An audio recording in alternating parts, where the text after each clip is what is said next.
டேய் நியூமராலஜிஸ்ட்னா பேர் வைக்கிறவங்க. பா இவனுக்கு தான் பிறந்தனே நீ பேர் வச்சிடலப்பா.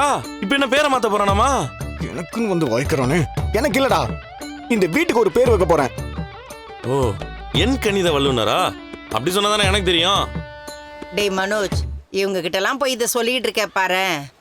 இதெல்லாம் இப்ப ஃபேஷன்.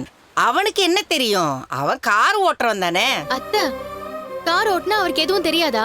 கார் ஓட்டுறவங்களுக்கும் நிறைய அறிவு இருக்கும். நிறைய பேரை பாக்குறாங்க, பேசுறாங்க. இவ ஒருத்தி முட்டு கொடுக்கறதே அம்மா, வேலையா உங்களுக்கு வச்சு. காஃபி தானே வேணும்? நான் பால் ஆர்டர் பண்றேன். ரோகிணி உங்களுக்கு போட்டு கொடுப்பா. இருங்க. கரெக்டா? பார்லர் அவன் நல்லா போட்டு கொடுக்கும். டேய் ரோகிணி எதுக்குடா அதெல்லாம் செய்யணும்? அவங்கவுங்க தகுதிக்கேத்த வேலையை தான் பார்க்கணும். அவன் மேக்கப் போடுற வேலை பார்க்கறா. இப்ப எல்லாம் கல்யாண வீட்டுல டீ போட்டு தர்றவங்க யாரையும் பாராட்ட மாட்டாங்க.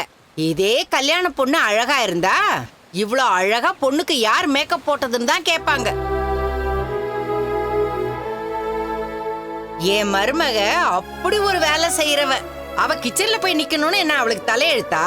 பா அம்மா ஓவர் ஸ்பீட்ல போயிட்டு இருக்காங்க. நடுவில் பேரிகேட்லாம் இருக்கும், பார்த்து பொறுமையா போக சொல்லுங்க. அப்புறம் வலிக்கு போய் விழுந்துட போறாங்க.